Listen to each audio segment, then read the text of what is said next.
sou Alexandre, essa é minha esposa Denise. Nós fazemos parte do projeto 242, uma comunidade que prega e procura viver a única verdade que pode mudar o coração do ser humano e dar um sentido à sua vida. E essa verdade é Jesus Cristo. O projeto 242 é uma igreja para os de dentro e para os de fora. E através das suas ações demonstra o amor e o cuidado de Deus para com todos. Convido vocês a assistir nossos cultos online e nos seguir em nossas redes sociais. E quando a pandemia passar, venha nos conhecer. Olá, seja bem-vindo a mais um encontro e o nosso culto que se inicia a Deus.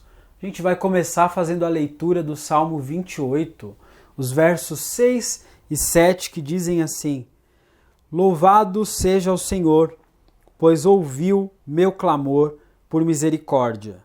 O Senhor é minha força e meu escudo.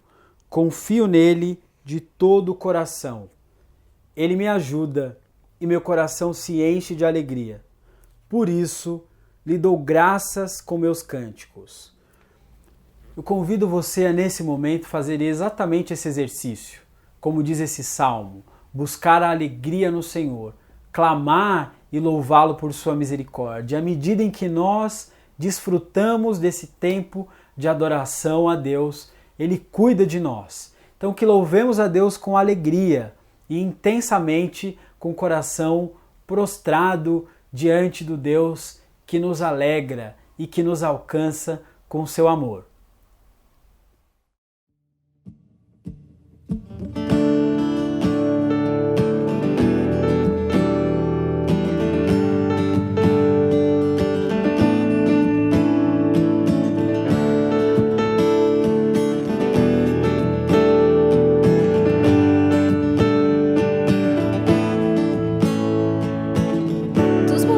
Corre para o mar, teu rio de amor por mim. Eu abrirei meu coração, deixando a tua cura entrar. Me alegro por te pertencer, levantarei as minhas mãos. O teu amor me alcança e me faz louvar-te. Cantarei teu amor para sempre. Cantarei teu amor para sempre. Cantarei teu amor para sempre. Cantarei teu amor para sempre. Dos montes corre para o mar,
Em 5 de setembro de 1977, a NASA lançou a sonda espacial Voyager 1 numa missão de sentido único ao espaço. Em 14 de fevereiro de 1990, antes de deixar o sistema solar, a sonda virou para tirar uma última foto do planeta. Essa é a foto. Toda a nossa vasta história, triunfos e fracassos, nascimentos e mortes, e a soma total de nossas experiências de vida, resumidas em um pixel suspenso num raio de luz. Nós somos muito pequenos e, apesar disso, somos conhecidos e valorizados pela majestade.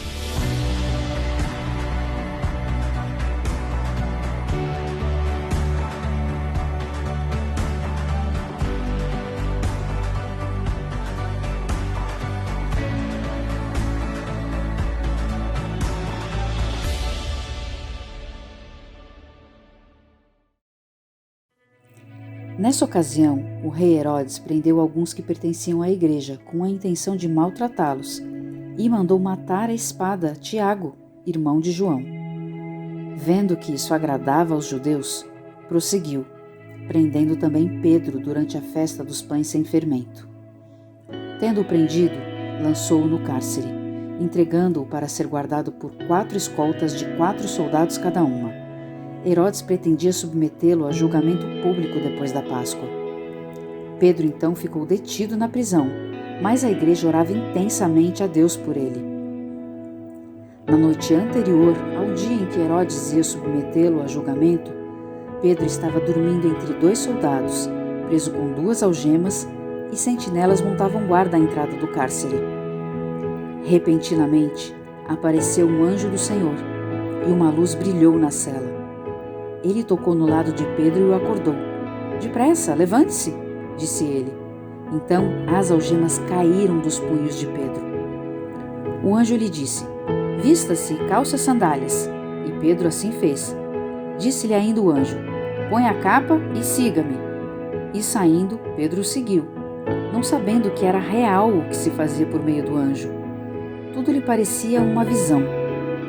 Passaram a primeira e a segunda guarda, e chegaram ao portão de ferro que dava para a cidade. Este se abriu por si mesmo para eles, e passaram. Tendo saído, caminharam ao longo de uma rua, e de repente o anjo o deixou. Então Pedro caiu em si e disse: "Agora sei sem nenhuma dúvida que o Senhor enviou o seu anjo e me libertou das mãos de Herodes e de tudo o que o povo judeu esperava." Percebendo isso, ele se dirigiu à casa de Maria, mãe de João, também chamado Marcos, onde muita gente se reunia e estava orando. Pedro bateu à porta do alpendre e uma serva chamada Rode veio atender. Ao reconhecer a voz de Pedro, tomada de alegria, ela correu de volta sem abrir a porta e exclamou: "Pedro está à porta." Eles, porém, lhe disseram: "Você está fora de si." Insistindo em afirmar que era Pedro, disseram-lhe: "Deve ser o anjo dele." Mas Pedro continuou batendo, e quando abriram a porta e o viram, ficaram perplexos. Mas ele, fazendo-lhe sinal para que se calassem, descreveu como o Senhor havia tirado da prisão e disse: "Contem isso a Tiago e aos irmãos." Então saiu e foi para outro lugar. De manhã, não foi pequeno o alvoroço entre os soldados quanto ao que tinha acontecido a Pedro. Fazendo uma busca completa e não o encontrando, Herodes fez uma investigação entre os guardas e ordenou que fossem executados. Depois, Herodes foi da Judéia para Cesareia e permaneceu ali durante algum tempo. Fazendo uma busca completa e não o encontrando, Herodes fez uma investigação entre os guardas e ordenou que fossem executados.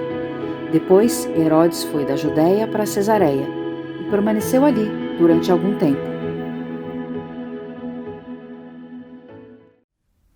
Bom dia! Chegamos hoje no capítulo 12 do livro de Atos dos Apóstolos. Este livro que temos considerado em nossas reflexões nas últimas semanas e decidimos abordar os 13 primeiros capítulos do livro. As nossas abordagens têm tido como referencial a ideia de perseverança. E essa ideia de perseverança é aquilo que nós encontramos na história que Lucas nos apresenta da igreja primitiva. Nós poderíamos dizer também, ao olhar para a história da própria igreja, que a história da igreja é uma história de perseverança.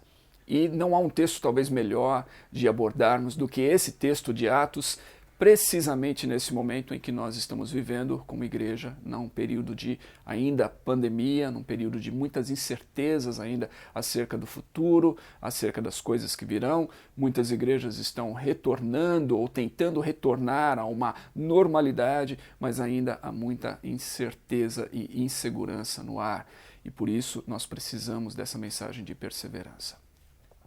No final do capítulo 9, nós encontramos Lucas descrevendo o estado da igreja.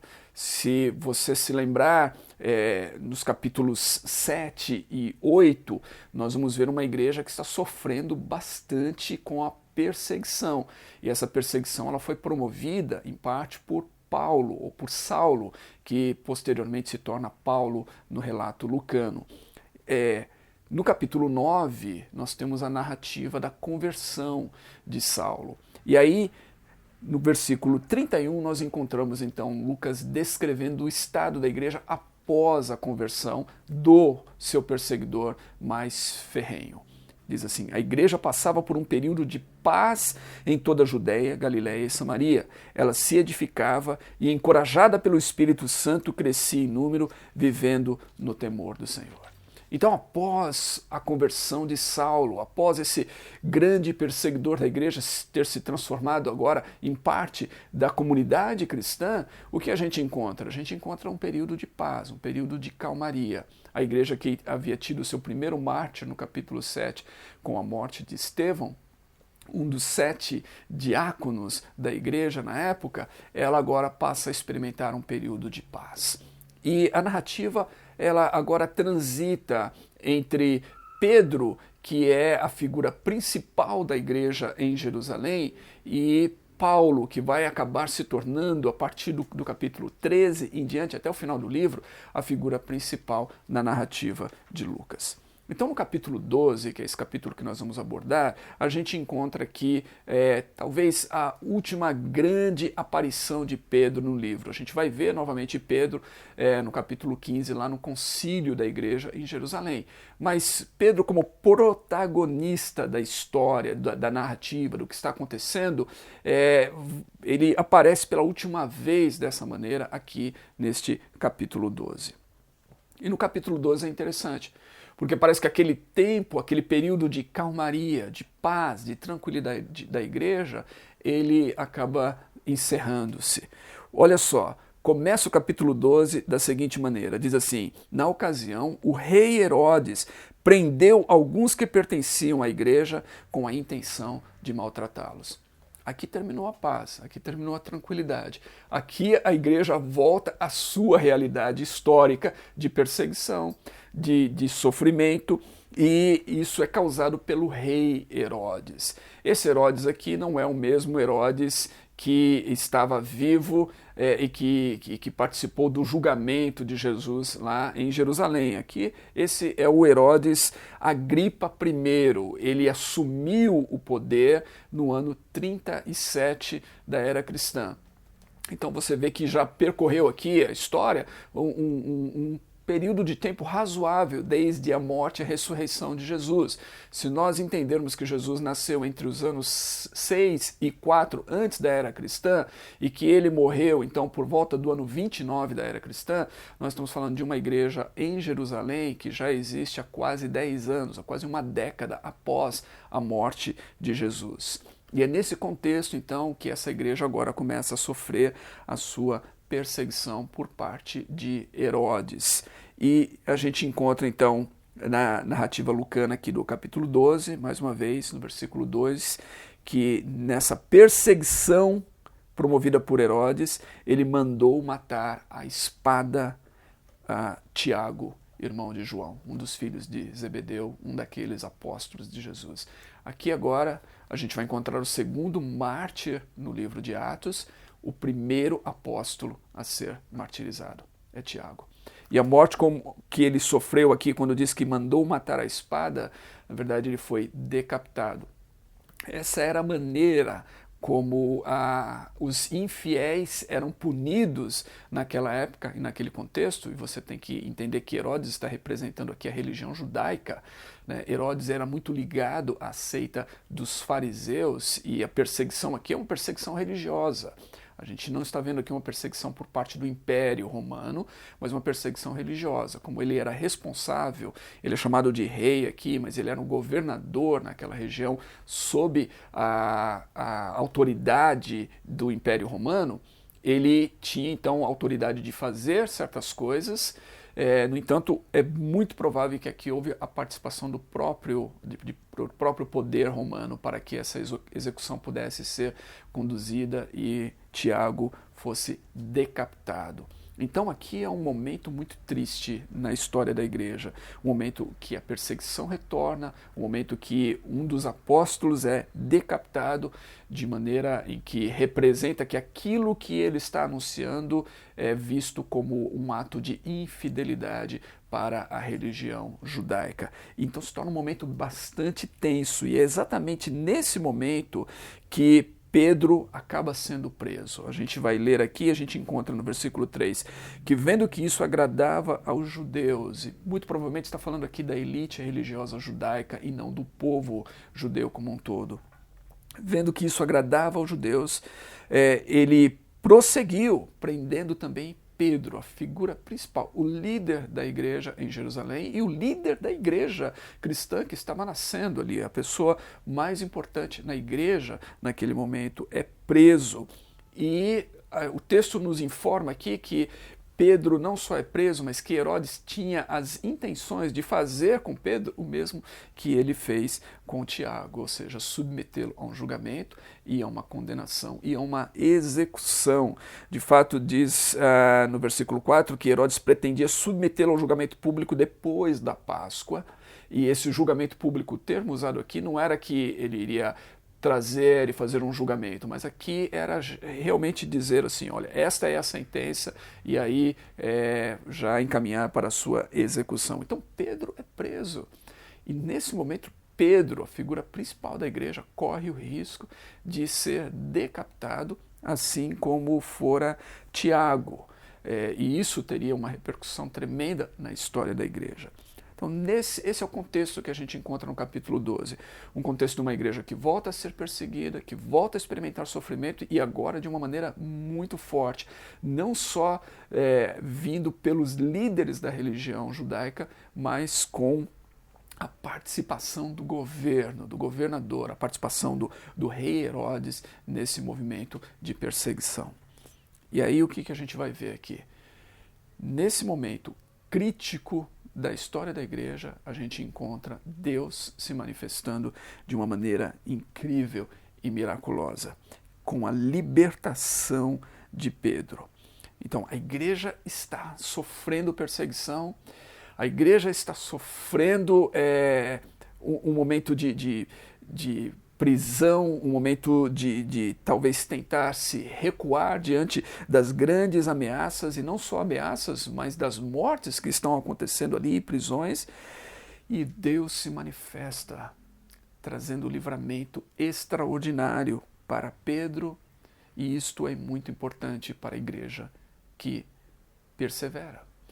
Se a igreja vai perseverar, e essa igreja perseverou, e isso aqui nós estamos novamente, não sabemos exato o ano que isso ocorreu, mas vamos colocar aqui muito provavelmente por volta do ano, entre o ano 37 e o ano 40 da era cristã, é o que está acontecendo aqui no capítulo 12.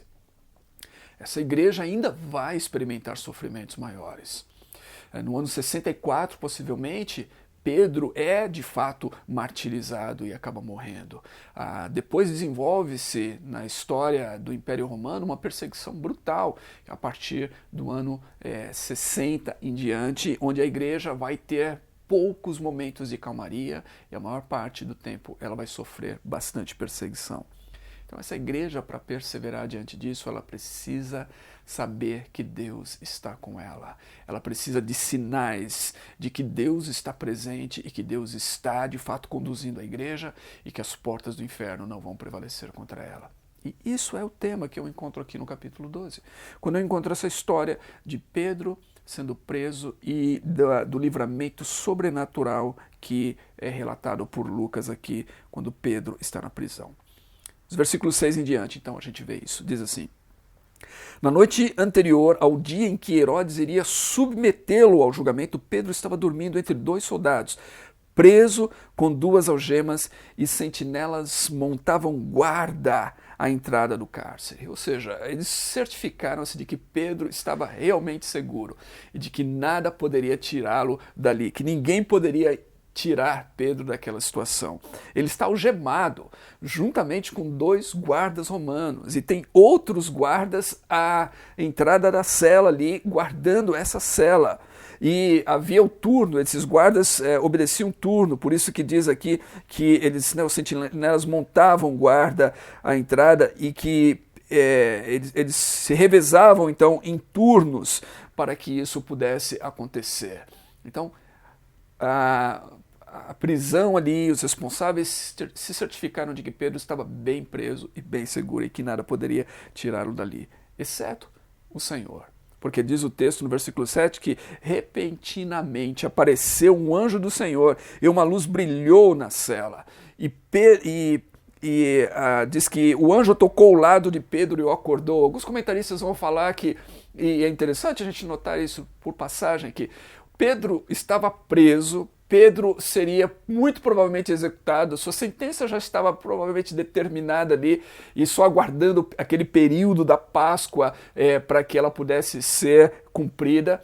Pedro está nessa condição e ele dorme. E ele dorme profundamente. O seu sono é tão profundo que o anjo tem que tocar nele para acordá-lo, né? Então é interessante, são detalhes que a gente olha às vezes no texto que nos lembram que essa paz que um cristão pode ter no meio das dificuldades, ela só pode vir de Deus. Só um cristão cheio de Deus, cheio da graça de Deus, consegue dormir numa situação em que Pedro estava ali. Ele está dormindo profundamente, um anjo aparece, o anjo o acorda e pede para ele se levantar. E aí o relato continua dizendo, Pedro, a princípio ele não entende o que está acontecendo, ele pensa que ele está sonhando, que tudo o que acontece é um sonho, mas na verdade ele se levanta. De certa forma, aquelas algemas que o prendiam aos outros guardas, elas foram abertas, ele passou, o seu corpo passou pelas algemas de alguma forma ali, ou seja, ele se viu livre dali, ele atravessou os portões da prisão, eles se abriram e ele atravessou com aquele anjo e continuou seguindo o anjo, os guardas não viram. Algo extraordinário aconteceu, de tal maneira que quando Pedro se viu, ele estava do lado de fora da prisão e ele já estava caminhando em direção à casa de uma família cristã ali. Então algo extraordinário aconteceu, um milagre aconteceu. E no versículo 11, Pedro diz assim, quando ele caiu em si, ele diz assim, agora sei, sem nenhuma dúvida, que o Senhor enviou o seu anjo e me libertou das mãos de Herodes, de tudo o que o povo judeu esperava. O que o povo judeu esperava? Era a morte de Pedro, era a execução de Pedro. Mas Deus tinha outros planos para Pedro. A história de Pedro não havia terminado ainda. E então Deus provê esse livramento para Pedro. Quando Pedro finalmente chega na casa das pessoas ali, no versículo 15, ou melhor, versículo 17, nós encontramos que ele diz que ele descreveu para aquele grupo de pessoas como o Senhor o havia tirado da prisão e disse a eles isso. Contem isso a Tiago e a seus irmãos. Então ele saiu e foi para outro lugar. E esse Tiago aqui é o Tiago, irmão de Jesus, que agora havia se tornado um líder na igreja em Jerusalém. E Pedro sai de cena, Pedro sai agora dali, e a gente não vai ver Pedro novamente até o capítulo 15, no Concílio de Jerusalém, mas a partir daí a gente não vai encontrar mais Pedro tendo esse papel na narrativa lucana de proeminência na igreja. Evidentemente, Pedro ainda é um líder respeitado, é o líder da igreja como apóstolo e é muito respeitado pela comunidade, mas agora ele está sendo perseguido e ele não pode mais viver de maneira livre como anteriormente. Essa é a história do capítulo 12. O que essa história nos ensina? Em primeiro lugar, ela nos mostra o seguinte: nem sempre Deus age da maneira como a gente espera que ele possa agir. Olha só, nós encontramos duas situações aqui. A primeira delas diz respeito a Tiago, um dos filhos de Zebedeu, irmão de João. Esse Tiago é preso e ele é decapitado por Herodes. Ele era um dos apóstolos. Ele era um daqueles que andou com Jesus. Ele era um daqueles que foi fiel a Jesus e que estava ali servindo a Jesus e ao Evangelho, a sua igreja. A gente não encontra muitos detalhes sobre a atuação dele, mas nós sabemos quem ele era. No entanto, ele morre. Ele é decapitado. Ele é exposto a essa execução como um infiel. Como alguém que para os judeus não teria, de maneira alguma, nenhum tipo de perdão ou parte no reino vindouro por sua infidelidade à religião judaica. E é por isso que ele sofre a morte dessa maneira. Então, Deus não o livrou. Ele morreu. Não houve livramento de Deus para com Tiago, filho de Zebedeu. Ele morre. Pedro é preso. O destino que aguarda Pedro é o mesmo. O intento dos judeus e o intento de Herodes para com Pedro é o mesmo que ele havia dado a Tiago, filho de Zebedeu. No entanto, Deus age de maneira extraordinária e Deus livra Pedro de uma maneira sobrenatural daquela prisão, naquele momento, e Pedro consegue escapar da morte que lhe era certa. É isso que nós precisamos entender. Nem sempre Deus age de maneiras que a gente espera. Às vezes nós podemos orar pelo livramento e Deus não trazer o livramento. Às vezes, quando nós pensamos que tudo se esgotou, que não há mais esperança, Deus traz o livramento. O que o texto nos mostra aqui é que Deus é Senhor, que Ele é Senhor da vida e da morte, e que não existe absolutamente nada que aconteça conosco, com o mundo, com a história, que Deus seja pego de surpresa ou que fuja ao controle soberano de Deus. Pedro não morreria até que Deus desse permissão, finalmente, para que ele pudesse ser executado, e isso aconteceu aí, historicamente, uns 20 anos depois desse tempo. Então, o dia de Pedro não havia chegado nos planos soberanos de Deus. E o que isso nos diz? Nos diz que nós devemos confiar em Deus e confiar que as nossas vidas estão nas mãos dele. E que o que quer que seja que acontecer conosco quando nós nos submetemos a ele, nada disso foge do controle dele. Eu sei que é difícil, às vezes, de lidar com essas situações, principalmente quando o que nós vemos não é a libertação, é a execução, é a morte, é o sofrimento, são os maus tratos. Mas nós precisamos confiar que o mesmo Deus que estava com o Tiago, filho de Zebedeu, quando ele foi preso, quando ele foi maltratado e quando ele foi decapitado, é o mesmo Deus que estava com Pedro quando ele foi preso e quando ele foi liberto da prisão. Esse é o mesmo Deus no texto de Atos. Se nós vamos ser uma igreja que persevera, nós precisamos confiar em Deus na vida e na morte. Nós precisamos confiar em Deus em momentos de paz e em momentos de dificuldade. Nós precisamos confiar em Deus quando nós oramos e vemos o livramento de Deus, ou quando nós oramos e não vemos o livramento de Deus. Nós precisamos confiar igualmente em Deus se vamos ser uma igreja que persevera. Parte dessa igreja que persevera que nós encontramos aqui e talvez o que permite com que essa igreja seja uma igreja perseverante e focada em Deus, mesmo quando as coisas não acontecem de maneira igual, é justamente a oração. Essa oração que vai marcar a narrativa de Lucas desde lá do início do texto, desde o capítulo 1, nós temos falado sobre isso. Nós falamos sobre perseverança na oração lá no capítulo 1, quando eles estavam unânimes em oração após a ascensão do Senhor. E durante toda a narrativa nós vamos encontrar aqui momentos em que essa igreja se reúne para buscar a Deus e para orar. É uma igreja que ora. E é isso que aconteceu aqui. No versículo 5, quando Pedro é preso, quando estão aguardando submetê-lo a esse julgamento público, que nós já falamos, não era apenas para determinar se ele era culpado ou não. Esse julgamento público era para proferir a sentença e já encaminhar a execução da sentença. Era isso que aconteceria com Pedro. Então a igreja, diante dessa situação e diante do fato de que o seu principal líder agora está preso nas mãos de Herodes, que havia acabado de executar a Tiago, filho de Zebedeu, e que lhe aguardava então esse mesmo destino, o que essa igreja faz? Versículo 5 diz assim: Pedro então ficou detido na prisão, mas a igreja orava intensamente por ele a Deus. Essa é uma igreja que ora, e que é uma igreja que ora intensamente. Quando Pedro sai da prisão, Pedro se dirige, no versículo 12, à casa de Maria, a mãe de João, também chamado Marcos. Esse é o Marcos que posteriormente a gente vai ver sendo levado por Barnabé como um dos seus discípulos. Esse é o Marcos que teria escrito posteriormente o Evangelho segundo São Marcos. Essa é a casa da sua mãe, essa é a casa de Marcos. E lá na casa de Maria, então mãe de João Marcos, eles estão tendo uma reunião de oração intensa, buscando a Deus e buscando o favor de Deus por Pedro. Diz que havia muita gente ali se reunido e que estavam orando. E eles estavam orando e Deus libertou Pedro.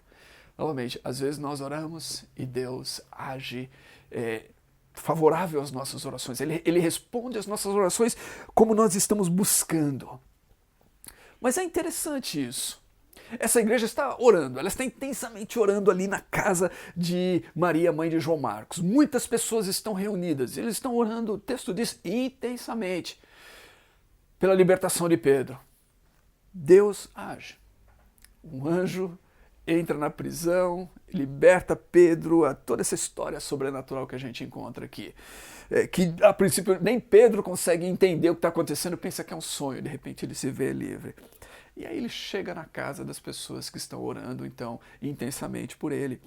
E as pessoas que estão orando por aquilo, que estão buscando aquilo, quando a resposta vem de acordo com aquilo que elas estão buscando, nem elas conseguem crer que Deus respondeu daquela maneira. Não é interessante isso? Diz assim que ele chega lá e ele está insistindo para entrar na casa, e aí uma das mulheres que trabalha naquela casa, os comentaristas normalmente vão notar que essa seria uma família rica e que isso significa que quando a gente lê lá no capítulo 2 e no capítulo 4 sobre a venda de propriedades, que nem todos os cristãos venderam todas as suas propriedades. Aqui a gente tem claramente uma mulher que tem posses, que tem uma casa que é grande o suficiente para ter esse quintal na frente, para ter esse alpendre, para ter essa grande reunião de oração envolvendo muitas pessoas, e ela tem ali uma escrava, uma serva, como era comum das famílias com mais posses terem, que vai atender ali a Pedro, né? E Pedro está do lado de fora, e as pessoas não conseguem entender que ele está livre. No versículo 16 diz assim, Pedro continuou batendo, e quando abriram a porta e o viram, ficaram perplexos. A gente ora, pede a Deus, Deus faça isso, e quando Deus realmente faz, a gente fica perplexo. Porque a verdade vamos ser sinceros, o que o texto está dizendo aqui? Que às vezes a gente nem a gente tem a fé suficiente para que aconteça aquilo que a gente espera que aconteça. A gente ora a Deus e clama a Deus, mas o que Deus faz não é por causa da nossa fé. O que Deus faz é por causa da graça e da bondade e dos planos soberanos dele. É isso. Essa igreja está orando, buscando a Pedro, mas nem essa igreja que está orando lá na casa de Maria, mãe de João Marcos, esperava que isso fosse acontecer. Quando acontece, eles ficam perplexos, eles ficam assustados. Espera aí, Deus fez isso, e Deus fez isso. E Deus não fez, evidente, por causa da fé daquelas pessoas. Deus fez porque Deus é soberano. E é isso que a gente tem que entender. E essa é a mensagem que eu gostaria, na verdade, de salientar nessa manhã e nesse texto. É a soberania de Deus. É um Deus que age de acordo com seus propósitos e que absolutamente nada impede Deus de realizar os seus propósitos. Nem um governador, nem um rei, nem um imperador romano, nem o maior poder humano que a gente possa pensar, nada impede a ação de Deus. O que acontece com a igreja aqui é que Deus está conduzindo a sua igreja. Quando nós lemos no capítulo anterior sobre a igreja de Antioquia, no capítulo 11, versículo 21, que diz assim, que a mão do Senhor estava com eles. A mão do Senhor está com essa igreja. A mão do Senhor está com o seu povo. A mão do Senhor está conduzindo eles. E nada acontece com essa igreja sem que haja a permissão de Deus. E no final do capítulo, o que a gente encontra? A gente encontra o julgamento e a morte de Herodes. Esse rei poderoso que começa a maltratar a igreja, que começa a perseguir a igreja, que começa a ser favorecido pela elite religiosa judaica e por causa disso, então, ele persegue a igreja ali naquele momento. Diz que em algum momento da sua vida, isso possivelmente aconteceu no ano 44 da era cristã, diz que ele morre. Deus o julga. Ele pensou que ele era mais do que um ser humano. Diz que as circunstâncias da sua morte é que em um determinado dia ele estava vestido com trajes reais e ele sentou-se em seu trono e ele fez um discurso ao povo e o povo começou a gritar: é a voz de Deus e não de um homem. E Herodes acreditou que ele era mais do que um homem. Ele acreditou que ele era Deus. E quando ele acredita que ele era Deus e quando ele se projeta então como um Deus, Deus, ele mesmo, o Deus que é o único Deus verdadeiro, o Deus que não divide a sua glória com ninguém, esse Deus se manifesta. Diz que visto que Herodes não glorificou a Deus, imediatamente um anjo do Senhor o feriu. E ele morreu sob o juízo de Deus. E a sua morte diz que ele morreu comido por vermes. Ele morreu como um homem. Ele morreu como todos os homens morrerão um dia. E ele enfrentou o destino de todo ser humano, que é a morte e que é ser comido por vermes. Essa é a realidade. Então Deus não dividiu a sua glória aqui como ele não faz com ninguém. E novamente, o que isso mostra? Que Deus é Senhor. Acima de Herodes, acima do governador, acima do imperador, acima dos poderes desse mundo, Deus é Senhor. E Deus conduz a história, e Deus conduz as nossas vidas. Versículo 24, entretanto, a palavra de Deus continuava a crescer e a espalhar-se. A igreja perseverava, a igreja continuava crescendo, se espalhando, pregando a boa semente do Evangelho em todos os lugares. E nós vamos ver a partir do capítulo seguinte que essa história então acaba ganhando na narrativa de Lucas uma nova dimensão através do ministério de Paulo e de Barnabé e das viagens missionárias que vão ocupar todo o restante desse livro de Lucas. Então, meus irmãos, nós precisamos confiar em Deus.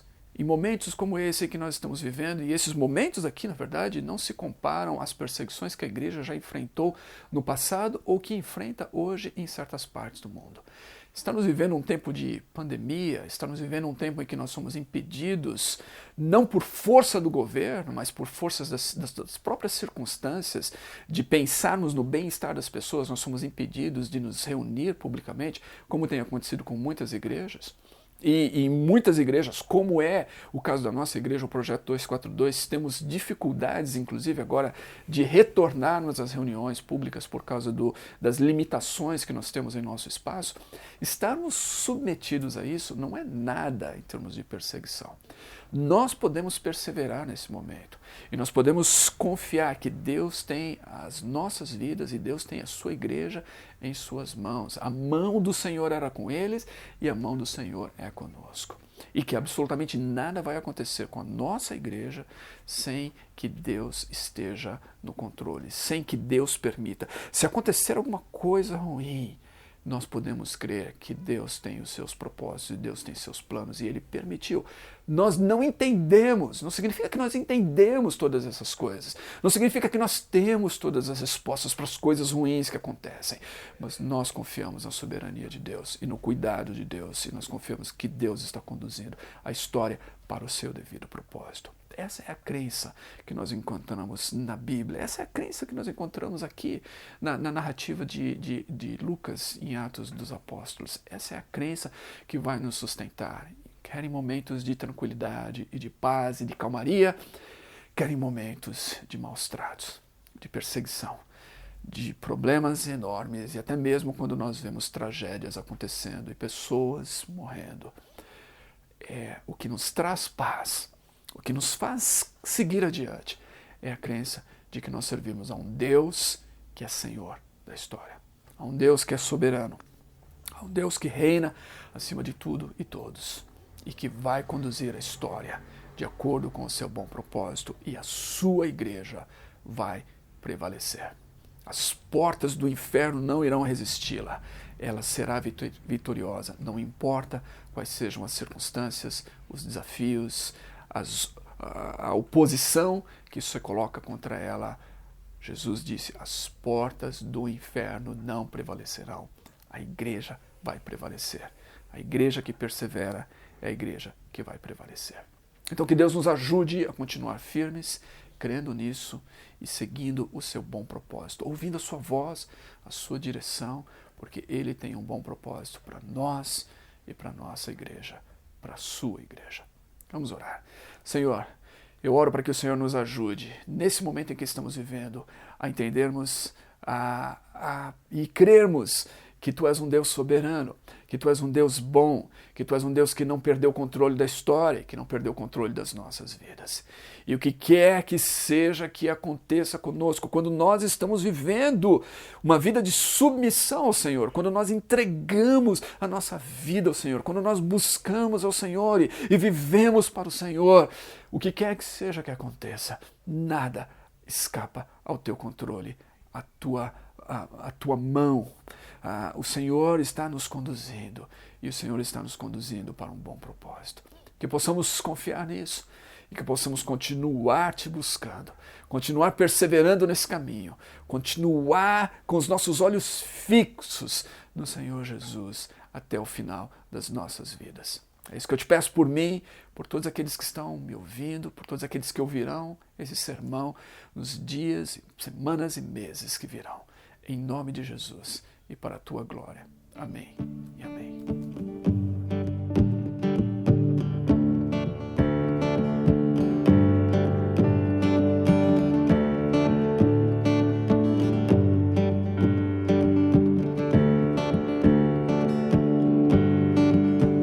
Jesus, o que eu mais quero é Te ter aqui, simplesmente para Te encontrar, simplesmente para Te conhecer. Eu sei, estar contigo é o que eu mais quero pra mim, sempre ao Teu lado é onde eu quero ficar e ver Teu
E aí pessoal, tudo bem? Eu gostaria de convidar você, pré-adolescente, para participar das aulas online que têm acontecido todo domingo às 11 horas da manhã, logo após o louvor.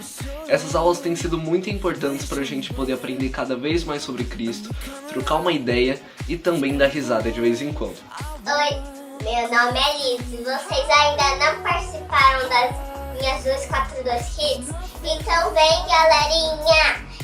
Tem dobradura, caça ao tesouro, brincadeira, a gente canta. Então vem, galerinha!